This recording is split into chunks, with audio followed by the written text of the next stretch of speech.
Hello, welcome to another episode of RHLSTP. This week is Bobby Mair. I think you're going to enjoy it. Recorded at the Warwick Arts Centre some time ago. If you enjoy these podcasts, you can come and see them live. Go to richherring.com/gigs and find out if I'm doing one near to you. You can also go to gofasterstripe.com and buy a variety of exciting products like DVDs, Oh Friggin' 50, like books, like the Emergency Questions books. Fist of Fun is still available there.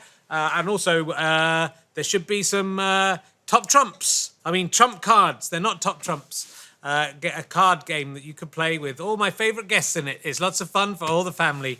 That should be there pretty soon if it's not there already. Anyway, let's sit back, relax, and enjoy RHLSTP with Bobby Mair.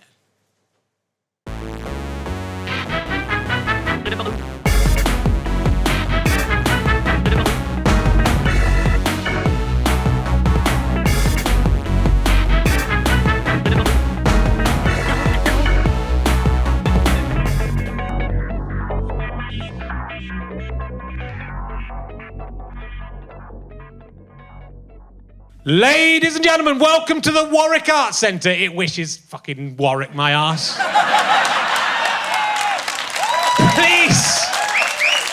Please welcome a man who is deeply regretting his winter choice of deciding to wear a big jumper during all of these shows. It's Richard Herring.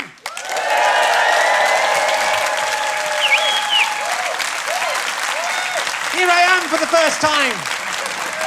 Look how thin I am. It's amazing. Hello, ladies and gentlemen. Welcome to Richard Herring's Lick, Spit, Tickle podcast.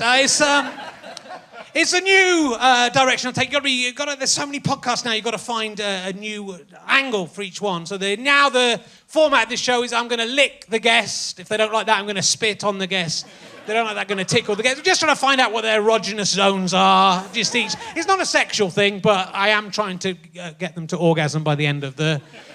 But in a non-sexual way. It's just a exploratory thing. Though I was hanging out at Coventry Cathedral.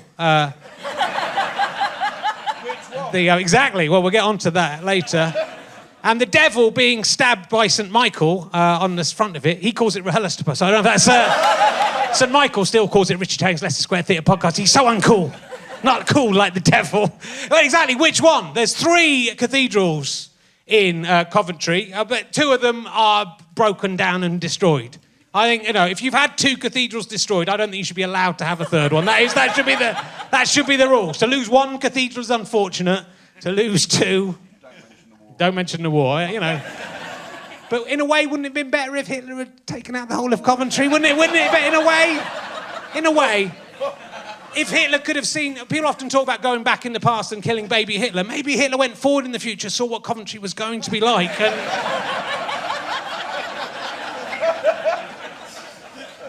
sadly, he failed to stop it. I'm very early memories of coming to Coventry Cathedral. It's some of my earliest memories, and being terrified of it because of, that devil being stabbed by the Archangel Michael, or whoever he is. I remember that vividly. And that massive fucking tapestry of Jesus. Crucified, or whoever he is. It's seared into my mind. A terrible thing. I've been looking up Coventry on Wikipedia. Coventry is the 7th most dangerous city in Europe. Do you know that? It comes ahead of Sarajevo, which is 9th. It's pretty impressive. Chuck Berry's My Ding-a-Ling was recorded at the Locarno in Coventry, and that is the best thing that has ever happened here. A man singing a slightly broadly euphemistic song about his penis. The Italian Job sewer scenes were filmed here. They're not in Turin as they are in the film. Because if you're going to film in a sewer, why not come to Coventry? I think that might be all I've got for you. I've literally been on holiday. I've been in Devon on holiday in Woolacombe, and I've cut the holiday short to come back here. I could still be there now to perform to... I went home during the holiday to perform to people in London. Not really a holiday, that is it? But I've got 2 children, 4 and just nearly 2. And to be honest, getting away from that holiday is the most relaxing thing that's ever happened. It's been 2 weeks of fucking hell. Do not have children, I'm not even joking. Or only have them when they're like 15. Just have them incubate them somewhere. Let them look after themselves. That's boarding school, isn't it? I'll just send them to boarding school. It'll be fine. So, look, we're going to crack straight on. My first guest, only guest this week. He's probably best known as the third cousin of Justin Bieber. That is why you're all here tonight to see him, and you're going to be disappointed when you see him, madam. And that's why don't get your hopes up. There is not much family resemblance. Ladies and gentlemen, will you please welcome Bobby Mair?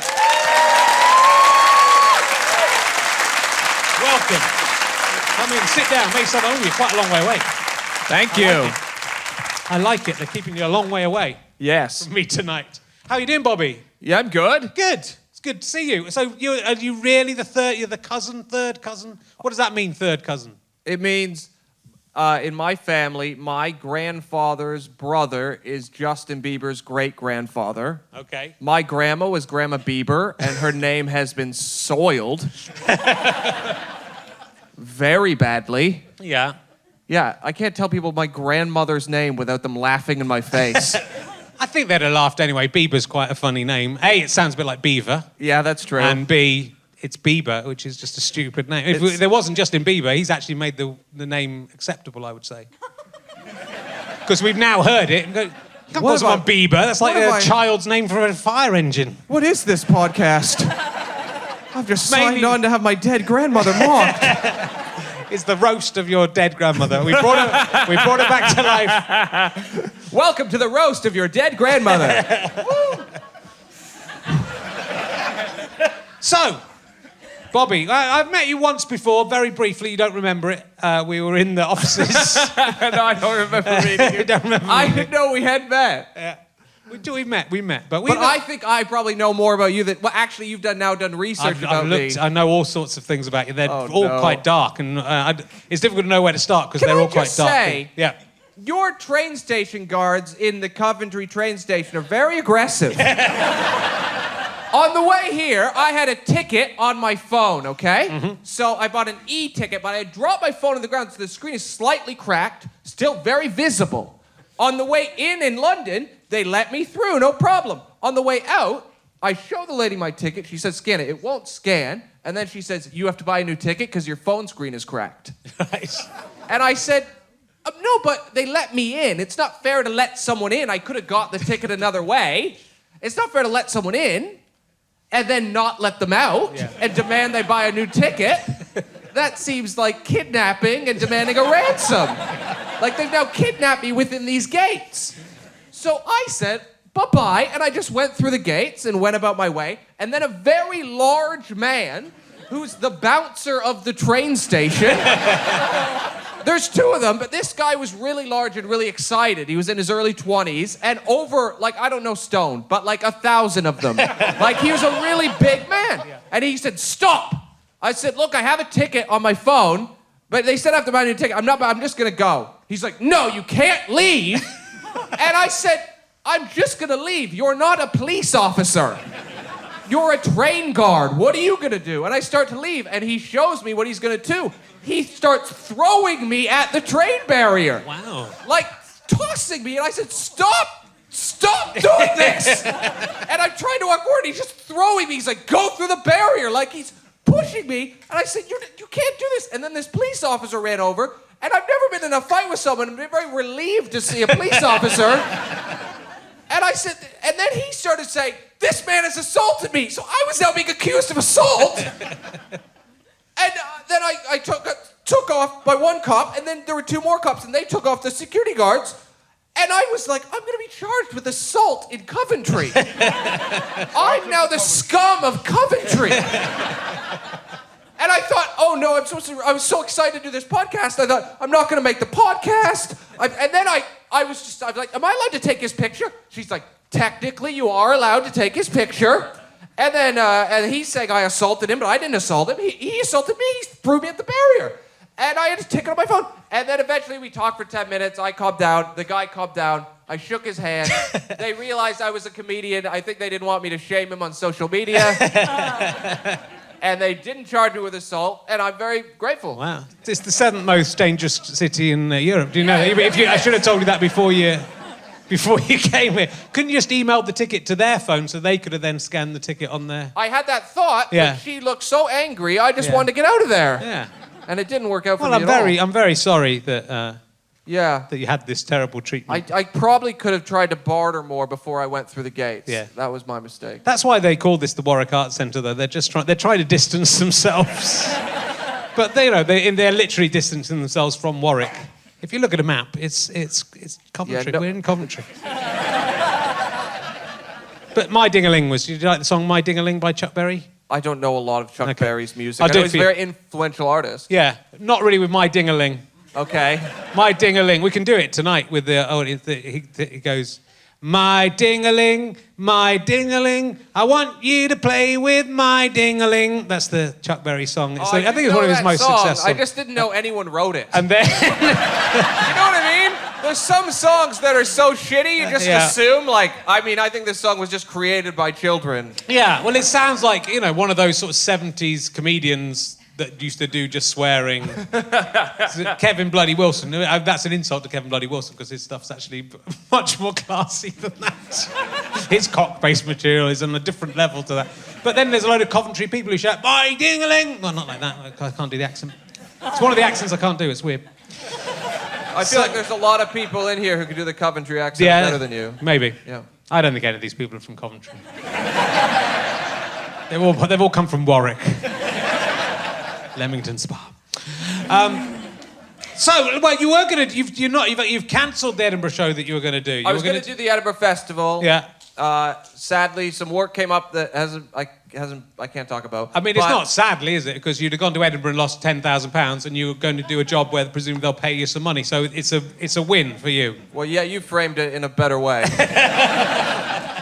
You didn't even have to go to Edinburgh to get the work. That's Yeah, why yeah. people are going to Edinburgh to hope to get the work that will pay for their terrible Edinburgh experience. Yeah. I am going to Edinburgh. Do come along. My house. I've got a family house, like 3 bedrooms. £7,000 for the month it's costing. Oh my God.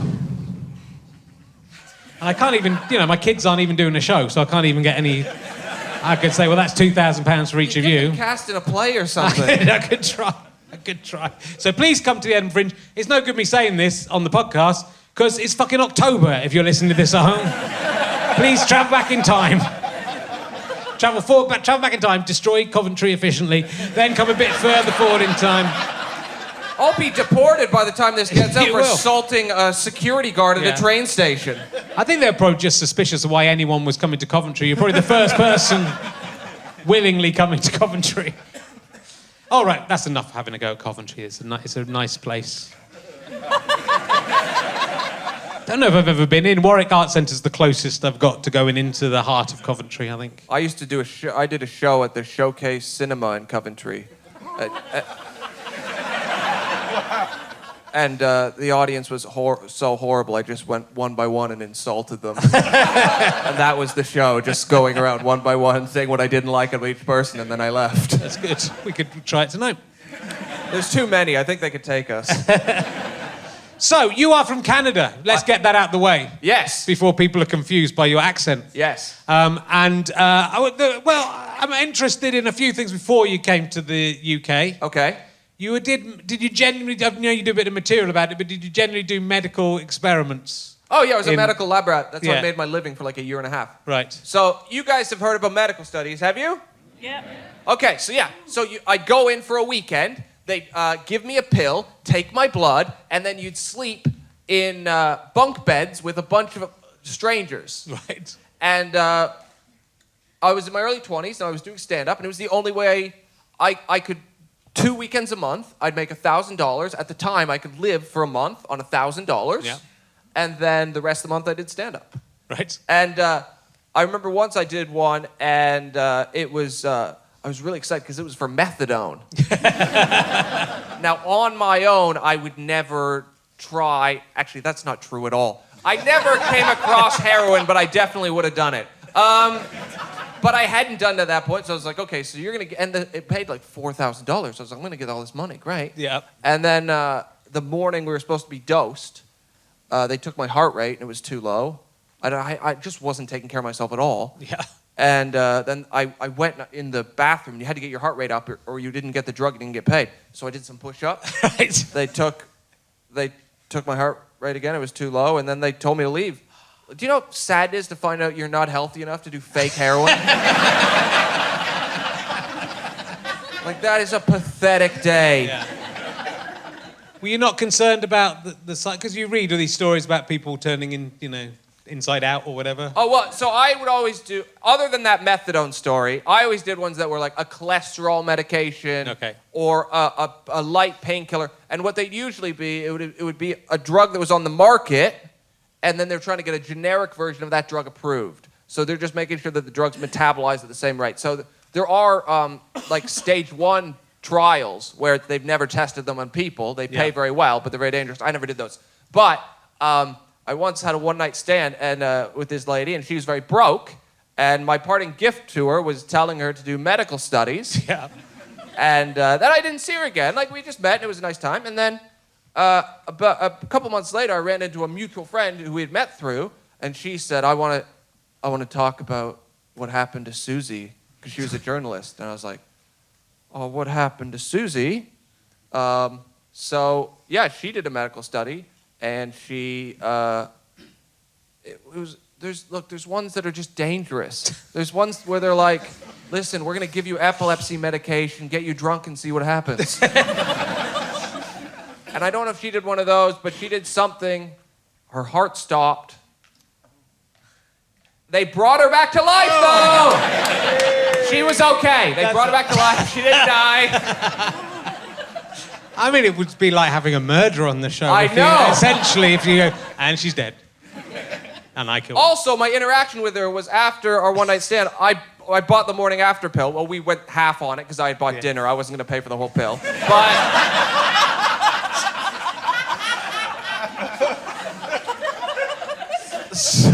So I eliminated our unborn child and then almost killed her also. Okay, so you are a murderer. I am 50 murderer. Yeah. That's good. Well, I mean, there wasn't definitely a child in there. There wasn't definitely a child, but you ensured that was the case. I ensured that there was not. Also, weirdly, to tie it all up, on the walk to get the morning after pill, me and her were looking for a pharmacy, and we walked into a methadone clinic. Right. And we saw what our future child would have looked like, and then we went to the pharmacy. Your humour's quite dark, Bobby. I probably should have said that. I'm sorry. At the start. No, it's good. But I don't mean to be, like, I'm just me. Yeah. I'm your not life trying to be. Your life's quite... I mean, your Edinburgh show was going to be... The tagline was... survived adoption, both his mum's dying, mental breakdowns, and getting diagnosed with borderline personality disorder. So that's the tagline of your... Yeah, but I'm having a good day today. So you've got that proper comedian's backstory that, Yeah, definitely. I have a lot of... Yeah, lots of sad shit, wah, cry violin, whatever, yeah. And go with it through humour. I was reading Robin Ince's book about I'm a Joke and So Are You, I think it's called. It's a very good book about comedy and what makes a comedian. And he was saying about how many comedians, a lot of comedians are adopted or have some big trauma with their parents in childhood. I don't think, my dad was my headmaster, which maybe is my trauma. Just feeling constant shame your whole childhood? Oh, yeah, that's horrible. Yeah, but I feel like I had quite a happy childhood. But a lot of comedians have this, they've lost a parent or they've or been adopted. You've lost 2 mothers and and been adopted. Yes. So, do you think that has turned you into a comedian, or do you think you'd have been a comedian? I don't know. I don't know why I'm a comedian. Lots of people have really sad lives and don't become comedians. It's not like you can punch a kid in the face and be like, someday you'll thank me for this when you're selling out Wembley Stadium. But if you punch enough of them, one of them will do. Yeah. I'm taking 10%. Yeah. I mean, that's sort of like being a child abuse pimp, isn't it? If you punch enough kids. Well, I always think the same thing. Like, whenever you see a really old man with a really young lady, it's her dad didn't treat her well, right?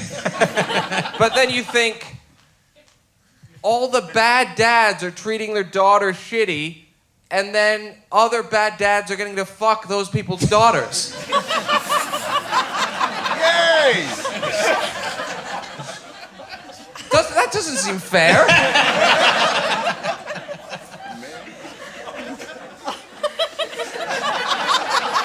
You know how you said if I didn't want something to be included in the podcast? And I said there was no way you would possibly have say anything having watched your stand-up. That was a very good observation. It's staying in. My wife's only 13 years younger than me, and she gets on very well with her dad, so it's fine. Are you sure about that? So what brought you to? So you're in Toronto. Yes. What's Toronto like? So Toronto is a beautiful city.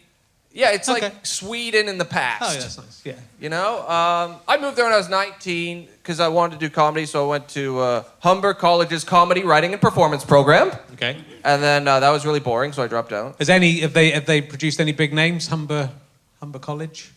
Within Canada, yeah, lots of people who are doing Okay. really well have went there. Okay. But I mean, yeah, and then I just did comedy in Toronto for 6 years, and then came here. Yeah. Toronto itself is a great city. I liked my time there, but like, I don't know. It's just, what do you want to know? I just want to, I've only heard of Toronto as a place. I've never, I can't even imagine what it's like at all. So I was just wondering. Tell me what it's like. You could imagine. I can't. There's a lot of people talking in a Canadian. Is there French people there? No, there's no French people ones? in Toronto. Well, there's probably some. I'm not saying we haven't killed them all. We killed all the French. No, the French people usually live in Quebec. Toronto is an Anglophone city, English city. Yeah. Anglophone, is that a word? That's all I wanted to know. I just want to know whether it's Anglophone or not. Okay. I should have just said that. It's an Anglophone city. I went to Montreal. I've been to Montreal, which is also in Canada. I don't know if you've heard of it. It's the best city in the world. That's got a lot. They've got French people there, and when they've got KFC, they call it PFC or something like that, don't they? PFK or something, because it's got to be in French. Yeah. Everywhere in the world calls KFC KFC. Well, they have very strict language laws. They do. They hate the English language, and they want to keep speaking French. Yeah. And it is the thing they care about most. But even in France, KFC is called KFC. I mean... So it's not actually French for them to call it PFK or whatever they're calling it. Puilo. If you shot a man in the face in Quebec and said, I just shot that man in the face, they'd say, did you just say that in English? Like, they're obsessed. They never stop. Yeah. So what brought you to Great Britain? I wanted to... Canada has a very small comedy scene. Well, not very small. There's lots of great comedians in Canada, but it's a gigantic country that's like the size of Russia with only 30 million people, or maybe 40 million now. So all the gigs are very far apart. No one's that interested in comedy. It's like trying to be a blues musician in Belgium. Like, no one cares. They just don't care. It's not that they hate comedy, but most towns wouldn't have a show. Only the cities. So I felt like, and I saw all the kind of comedians like me who had been going 10 years longer than me were sad and angry. And I thought, well, I'm sad and angry now, but I don't want to be that way when I'm old. So I got out. Yeah. And why here? Yeah. Well, there was a great visa called the Holidaymaker Visa. That's an under 30 travel visa that I was eligible for, and I could not get a visa to the United States. So that was why I came Well, it's here. much easier to travel around the United Kingdom. The towns are quite close together. No, comparatively. I don't think what anyone appreciates who started comedy here and who's from here is that this is the best place in the world to do comedy. Right. I have friends who live in America. There's nowhere else where you can be, like, I'm well enough known to be on this podcast, but like for the first few years here, nobody knew who I was at all, and I was still making a nice living. There's nowhere else where you can just make a nice living in complete anonymity in comedy. I've been going for 30 years and I've managed to it's pretty lucky. We get a lot of crazy Canadian comedians over here. Like nearly all the Canadians who come over are basically insane drug addicts. There's some who clean themselves up. Okay. Nearly all of them are mad. Are you the ones who've just been thrown out of Canada for being too crazy, or is that what all comedians are like in Canada? I think a lot of comedians party pretty hard in Canada. Yeah. I would comfortably say more than here, because here, it's like a business, you know? Yeah. You're doing your show, you're going to go home, you're filming it, you're recording it. A lot's happening. In Canada, you do your show, you think, well, no one's ever going to remember that happened. And then you get really high and you fall asleep, you know? People don't have things to do. There's not shit to do. No. Okay. We get a lot of weird ones from Canada, that's all I'm saying. I've had some of them on this. No, I agree. Who you Tony referencing? Lord, like even when he's sober, he's fucking nuts. He's sober, you think he's drunker than he was when he was drunk. Yeah, Tony has a lot of energy within him. Yeah, he does. He's a great guy. Craig Campbell, insane. Lovely guy, insane. Yeah. Mike McShaney's all right. Is he Canadian? Wait, who's Mike McShane? From Whose Line Is It Anyway? I'm not aware of the improvise. Is he Canadian? Yeah. Yeah, thank you. Well, Got Wikipedia back there. Okay, Jim Carrey. yeah, Jim Carrey. He's nuts. Did he come here to do comedy? I don't know that. Jim Carrey. I'm just naming William Shatner. I'm just naming Canadians now. You know, William Shatner was living in his car in his mid-40s after the Star Trek TV series had went out. Oh, yeah. And he was living in his car in the Hollywood Hills and had no money, was completely bankrupt. And then a complete resurgence. He did, and now he's like one of the richest men in the world because he got shares in something nuts, didn't he? Didn't he? William Shatner shares? Look it up. He got shares in. He's got like about $70 billion or something now because he had. I don't know about that number. He had shares in Apple or something like that. He had Really? He had 200% of the shares in After Apple. you've been rich and then 200%. Yeah. From what adverts? Priceline adverts. 600 million.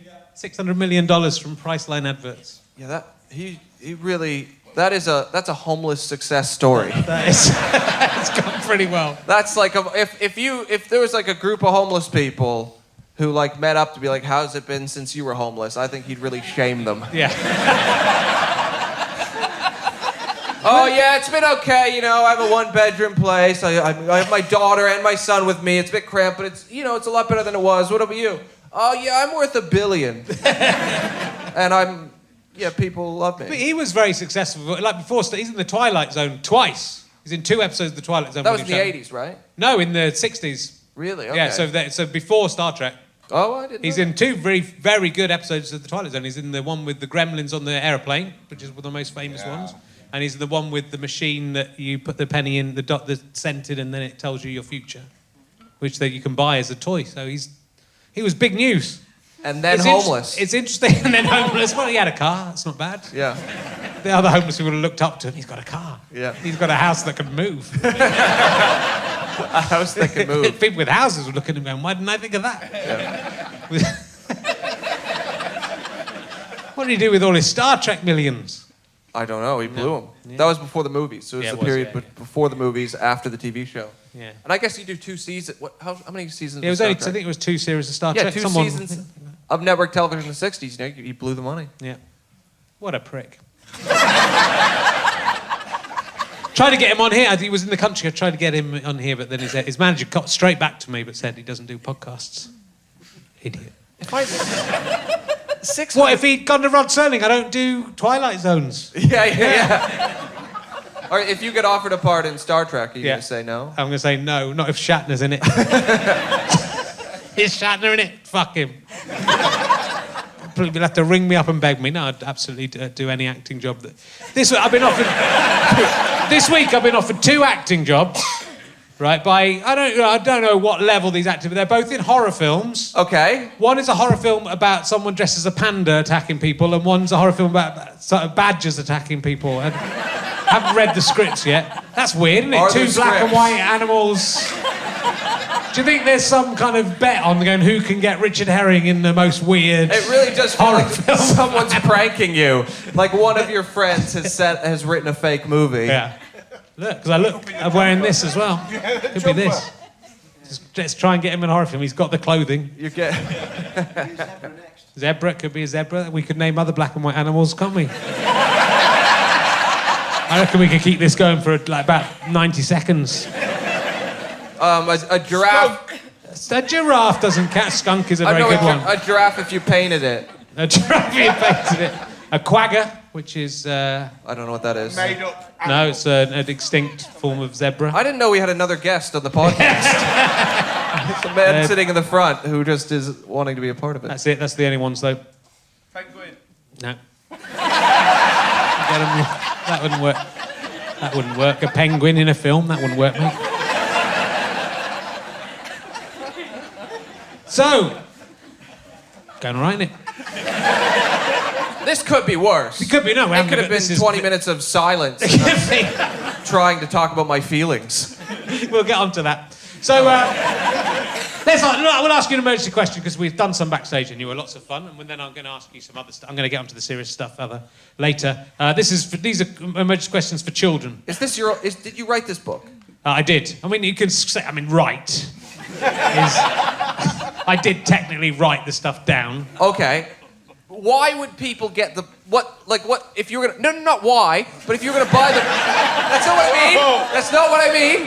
I mean, they're emergency questions. Like, what's the pitch of when you need them? Because people need to start conversation. Get a conversation started. Oh, you can play it at home. That's what I'm saying. And you can set up your own podcast at home in your basement and pretend you're me and ask your toys about questions. I do that. For example, or there's some for dates. We can I ask think on dates. I think we look similar. Do you?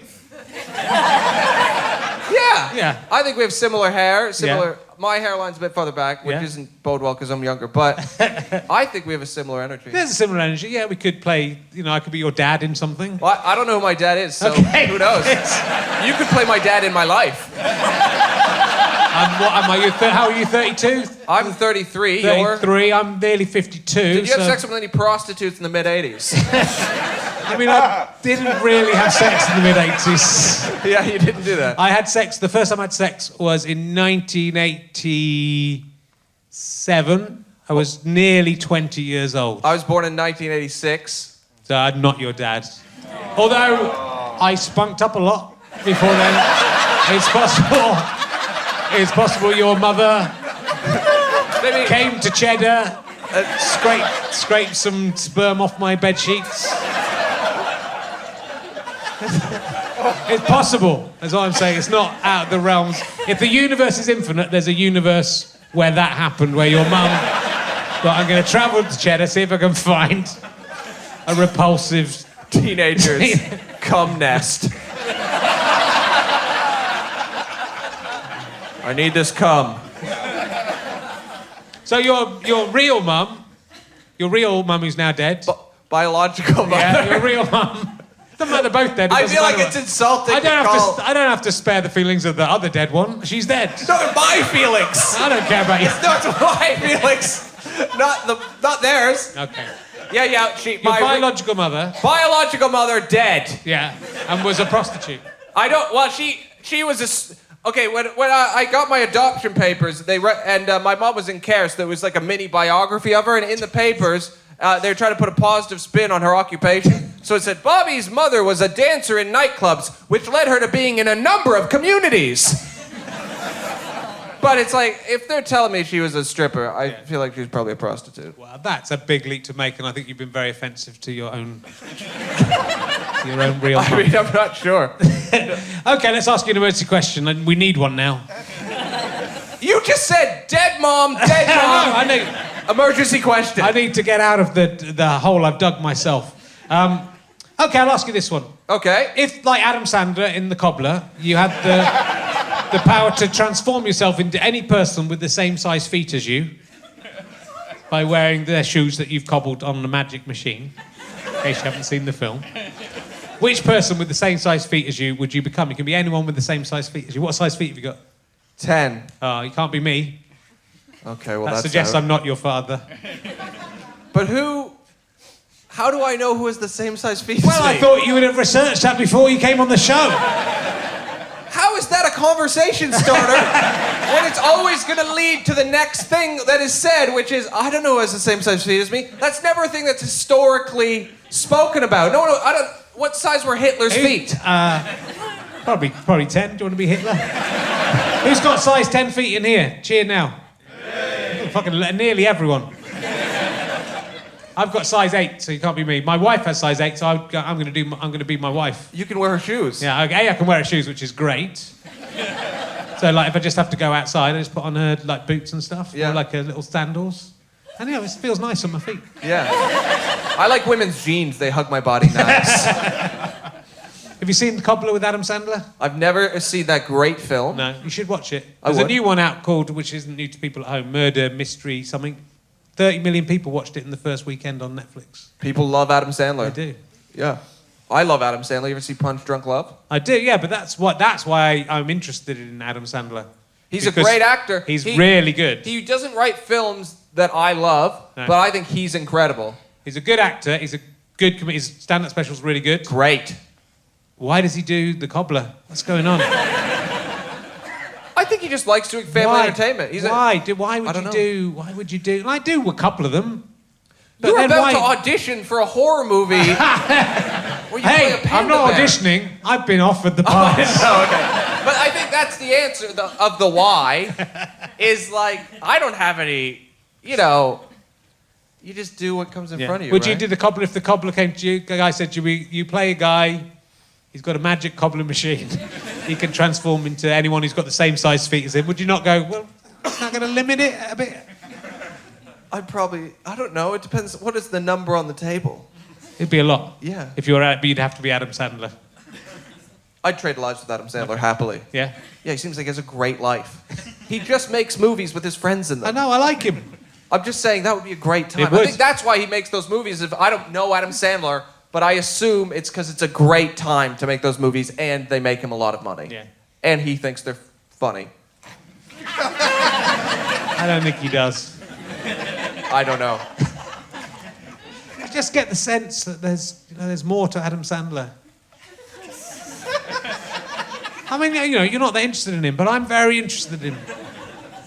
So I don't think he even thinks loved him in Spanglish. Oh, you do. I think it's a flawed film, but I thought he was a very sympathetic character. Okay. Don't think I've seen that one. Well, I can't really talk until I've seen Spanglish. Yeah. I haven't seen the new one yet, so, it might be a return to form.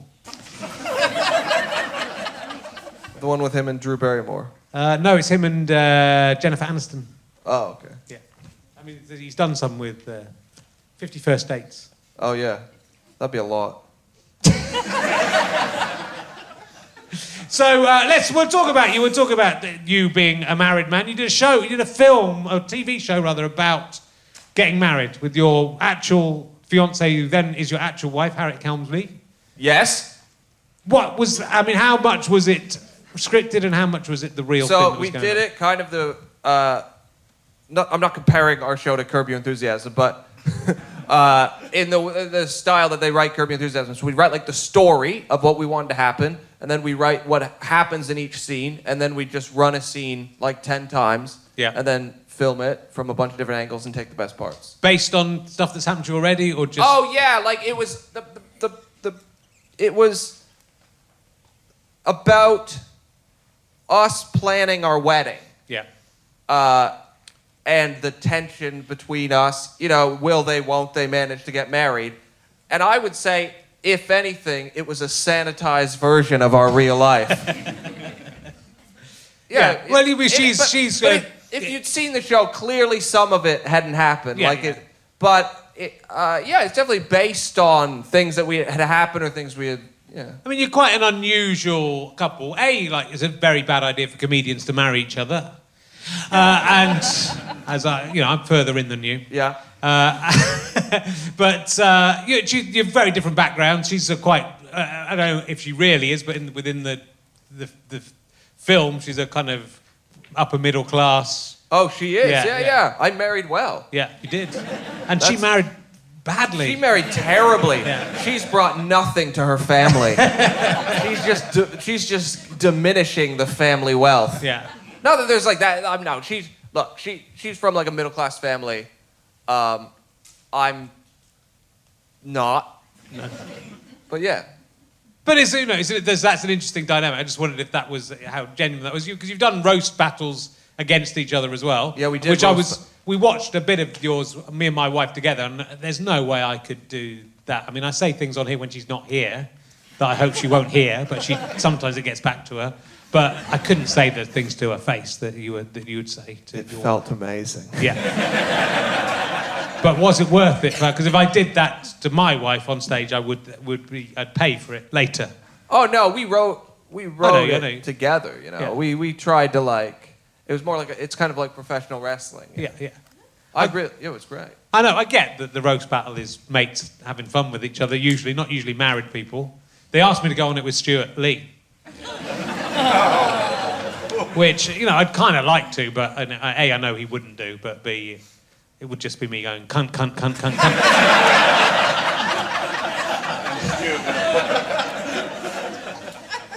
So, which I think would be quite a good way of coping with it, wouldn't it? They just said, yeah, no, fine, but now let's do no, cunt, cunt, cunt, cunt, cunt, cunt. Yeah, I think you have to like the person. Yeah, I do, kind of. I like the character of Stuart Lee. See, I don't know Stuart Lee, and I know I don't know what's happening. So I'm not He's my former double act. So it's the same, but it's a different. No. It's when you know someone. He's your ex-wife, pretty much. Is that what you're saying? Okay. Yeah. So when you know someone that well, it's kind of because even if you're joking, even if you both agree this is what we'll do, something might just get in there and ignite something. And then if you go, at least I don't have to go home with Stuart Lee after the show and have sex with him or not have sex with him. Yeah, or not. Yeah. No. I like working with my wife. It's great. She's excellent as well. Very, very funny. She's very funny. We didn't plan on being an improv double act, you know? It wasn't our plan. So did you just meet on the circuit? We met at a house party like 7 years ago. I had met her twice before that, but I don't remember meeting her. It's like a kind of a theme in my life, I guess. Not remembering things. Yeah. But and then the third time she made more of an impression, so I remembered her. Okay. And then she had sex with someone else that day, and then we went on a date like a week later. Okay.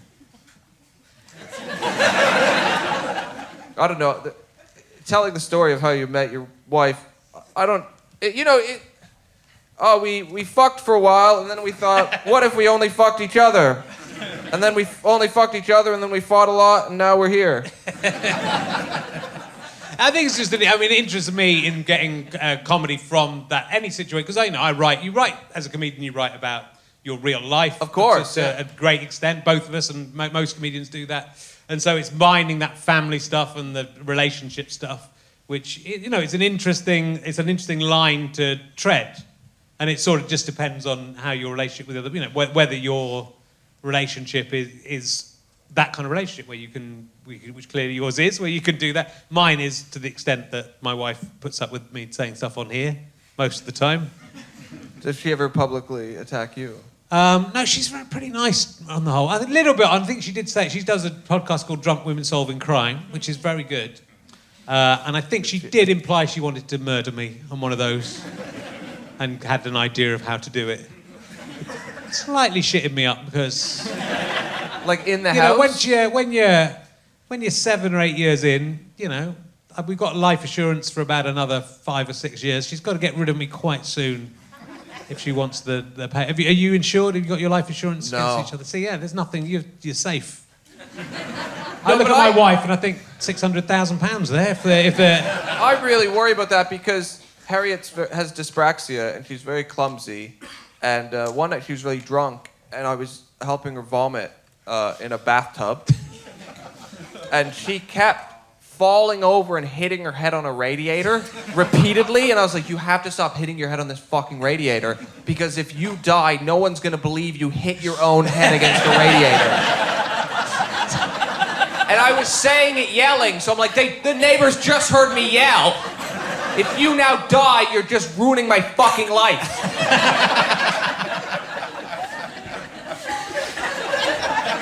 Yeah. Yeah. You've got to watch out for it. It's difficult. The chances are... How does your wife want to kill you? I'm not coming... I haven't actually listened to this episode, okay. So I saw some tweets about it. She said, oh, yeah, it's nothing. That's what they would say, the tweets were concerning. Are you allergic to anything? No, I don't think so. But I'm quite old. If I died of a heart attack, no one would be that surprised. Yeah. She could just put a little cocaine in your food every day and just slowly wear your heart down. Yeah. That'd be a way to go about it. then she'd know, okay. I don't really want to give her more ideas. She's already got some ideas how to do it. I mean, I don't really. If she could get away with it, I don't mind, because I don't want my kids to grow up with a dead dad and a mother in prison. So if she kills me, I want her to get away with it. I think if she killed you in a way that wasn't too suspicious, no one would be, like, super surprised you were dead. I don't know. In the same way, if I died, no one would be surprised. No one would be like, he was too young. They'd be like, he lasted way longer than I thought he would. So you've given up drugs and you're into drugs and drinking? Yeah, look, I used to do coke and drink and smoke weed, not every day, once, twice, 3 times a week. And I was really bad at it. Some people do a lot of drugs and then they're like really fun versions of themselves. Yeah, I just never did that. Everyone would just hate me and be really mad at me. Yeah. And then I'd say, oh, I'm sorry, I won't do it again. But I want to do it again. But it's that kind of... I mean, a lot of comedians have this, and we were talking about backstage, you know, that it's a normal situation. Comedians are taking drugs and comedians are definitely drinking. Oh, yeah. And it's normal, and you could look at another comedian and go, see, I don't drink that much, that guy. Yeah, there's 3 bottles of whiskey a always... day. That's the thing with comedy. Like, when I quit, a lot of comedians be like, I mean, I don't think you had a problem. It's like, no, you just have a bigger problem than I have. That doesn't mean I don't have a problem. I just didn't like who I was when I got drunk. Yeah. That's it, really. There's not like... I don't, like, think about it all the time. I'm not like... Some people are like, oh, do you have trouble when you're at a show? I'm like, no, I'm not sitting there being like, oh, no, the old drink is trying to get me. Just like, oh, yeah, I don't drink. And I don't really miss it. Do you think it... I saw you did a stand-up special in Canada. Yes. Just before you came out here, which is on YouTube. It is on YouTube. It's a really good... I mean, you look quite different. I have, weird. That's not how I looked all the time then, but that day they straightened my hair. Yeah. So I had long, straightened hair and I looked like a lady. No beard. You're a very handsome man. Thank you very much. Maybe you do look like me after all. I think so. And what I quite like about it looks like, you told me it's like 2011 or something you filmed that in. Just the way it's shot and put together, like the opening titles are very, like 1990s, I would say. Yeah, it was called Comedy Now. Yeah. It was a lot of Canadian comedians did it. Actually, Russell Peters, who's one of the biggest comedians in the world now, his Comedy Now is what blew him up. Right. Yeah. But you're very, you know, you look a lot younger, but you're only 8 years younger, so you're still, you know, you're in your mid-20s. But it's very confident. You're 6 years into your stand-up career. Yeah, about that point. It's very confident. It's a very good special, like 30 minutes or so, isn't it? Thank you. Yeah. Well, the reason I couldn't, I had moved here actually when I filmed it. So I moved here and then they offered it to me, so I got to fly back to the city that gave me nothing, film a special and leave. It felt great. Also, right before I left Canada, I won a comedy competition where I won $10,000. Right. And I'd planned to move here forever, but then when I got here, I just told people, I just won $10,000 and decided to move here on a whim, and people love that story. Like, I don't think I'd be sitting here right now if I hadn't told that lie. People just really bought into that story, and they're like, wow, you just decided to move here on a whim? I was like, yeah. I just always heard how great England is. That's what everyone says.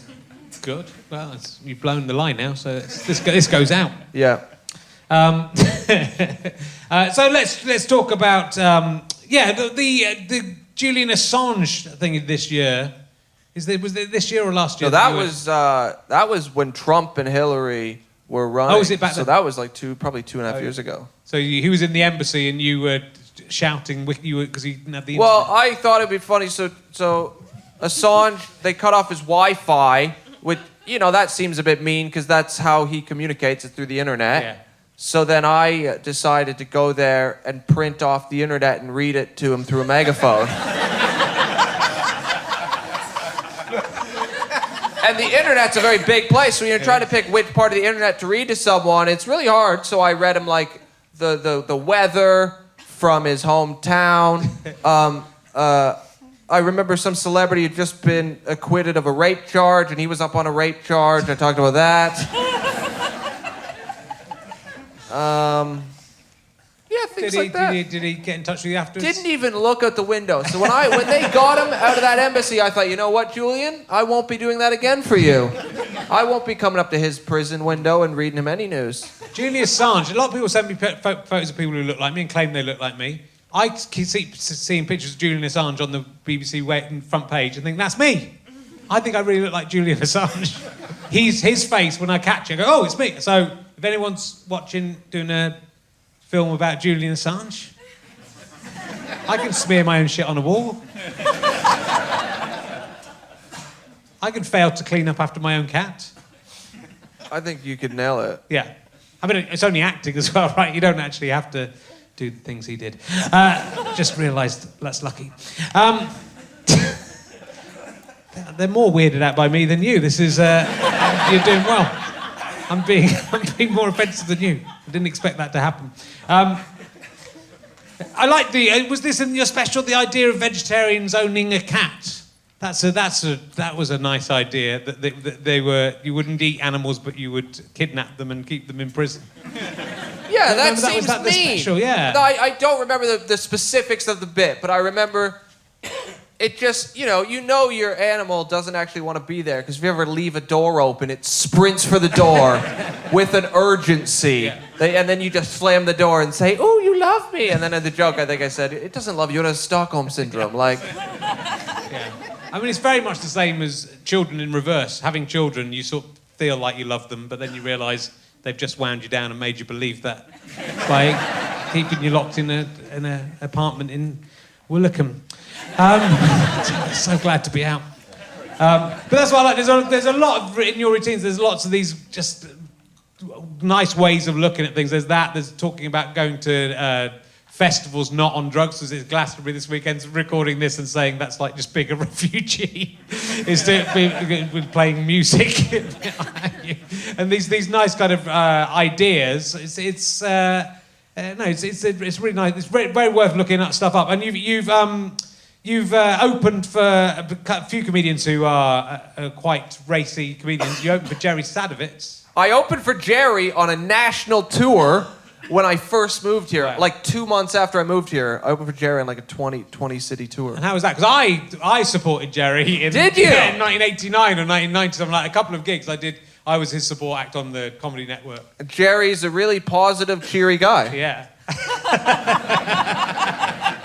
No, Jerry's great. I mean, that was amazing. Because of him, I got to play, like, insane venues. We were playing, like, I don't know, just, like, theaters like this. Yeah. And I just moved here, so some kid from Canada. But he's an astonishing comedian. But, you've done work with Doug Stanhope again, who's a similar, similar vein. I mean, and your stuff is that pushing the boundaries of taste.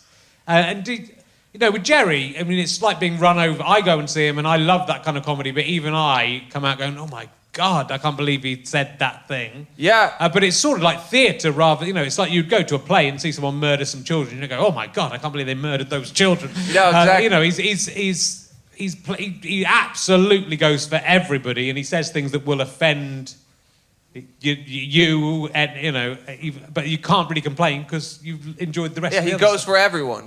And it's that visceral experience. But do you think comedy is being led away from that? Do you think there's any danger of that kind of comedy going so out of vogue? Do you think people the people complaining about jokes is going to pull that stuff down, or I don't know. It's hard to know. Yeah. I think right now we're in it's just a very polarized time. You're either on the left or you're on the right. It's very polarized. And I think once politics calms down, everyone else will calm down.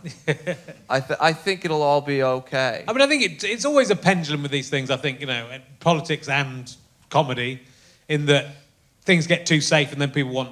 Exactly. Stuff, and then things get too extreme, and they did 5 or 10 years ago. I think probably things were getting a bit pushed too far, and then there's a natural pulling back in that. But it's sort of, I suppose, someone like Jerry Sadowitz is a very good example of someone who's made a career of doing that, and it doesn't matter if someone tweets. I saw Jerry Sadowitz and he said something that offended me about every single thing he says. It's not going to affect his No, life, I don't think so. because. But it means... But someone like you, say, who's a young comedian who might get a TV job or something... Yeah. And you might have a nice job on a nice TV show, and someone might go, "Oh, but Bobby did this terrible joke about killing his children with the morning after pill.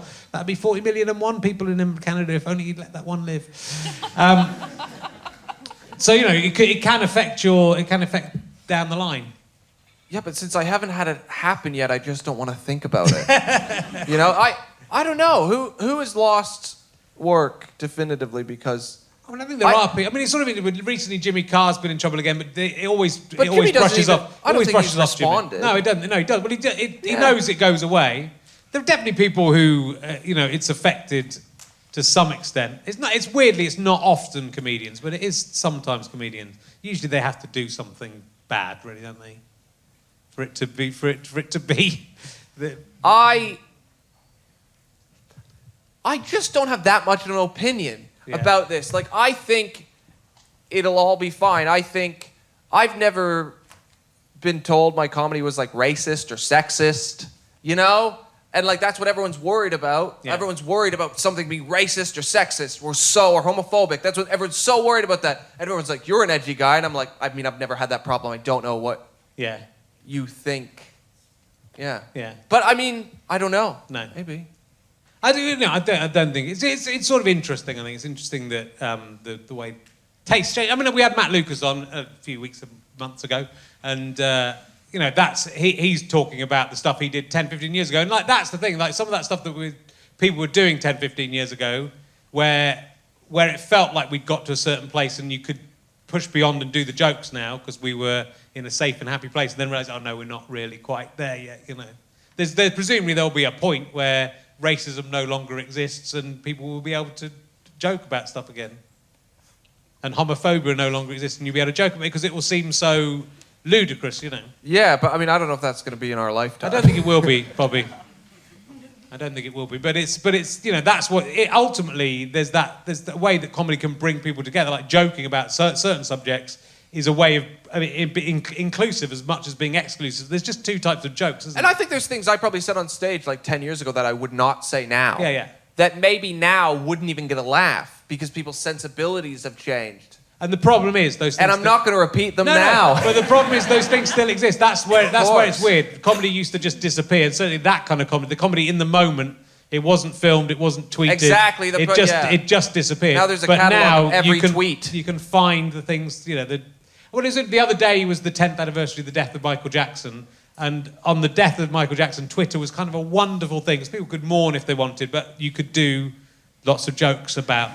If you wanted, and there was jokes, and I did a whole evening of jokes about the coverage of it, not really about him so much, just about the hysterical coverage of it. And I look back at that now, and I think, if you did that now, that would be in that you'd be in the papers if I tweeted a lot of the things I tweeted now. Genuinely, I think just because people go, how dare he? Michael Jackson's just died. How dare this comedian do anything? I did something about. Now I'll say it and now it'll be in the papers. This is good. But it's all on my blog. But it's I did something about. I wonder if Gary Glitter dies, people will just forget about all the other stuff he did. But it was mainly about the reaction to. There was a thing that came in. It was at the time I was doing Hitler Moustache, and so I did a section about it in Hitler Moustache. But there was a newspaper, the reporter saying die-hard fans are gathering at Michael Jackson's house. And so I tweet, what are the Die-Hard fans doing there? They shoot at the Act Army Plus, and got a big routine out of that. And so, but it was just that wonderful thing on Twitter that you could be sick and no one would go, watch out, what are you doing? And people would and occasionally would go, come on, he's definitely not a paedophile, he's innocent. Yeah, he's just the only adult in the history of adults that enjoys sleeping with other people's children and not fucking them. The only one ever. He's the only one in the history of people, or he's a pedophile. I think it's probably the first thing I said. He had a hard childhood. He did. Right, we're going to have to go in a second. It's been Wait, can I say? Yeah. Who would have thought Michael Jackson jokes would still be being said in 2019? Yeah. They died in the 90s, and I thought, well, they're dead, and now they're back. Yeah. Well, even on the dead, but if people are getting cross and say, when he's dead, people should have been complaining about the jokes when he was alive. There was a lot of jokes when he was alive, when he might have heard them. The minute he's dead, it's fine, isn't it? I think it's fine. Yeah, I mean, it's fine anyway, but if you're going to get upset on his behalf... Do it when he's alive. Do it when, don't you know, be upset when he's alive, stop the jokes when he's alive. Once he's dead, all bets are off. Yeah. I mean, I agree. Yeah. Look, it's been really lovely having you. You're going to Birmingham. So, I mean... I have a gig in Birmingham. If anyone wants to go along. Yeah. You're there tomorrow night as well. I'm there tomorrow night, yes. The Glee Club, fantastic club. Great club. So thank you very much for coming along and doing this. I hope you've had a nice time. I had a great time. Thanks Good. for having me. And ladies and gentlemen, give a massive round of applause to the amazing Bobby Mair! Thank you so much, everyone. We'll be back next week with more. Go and have a drink of the week. See ya.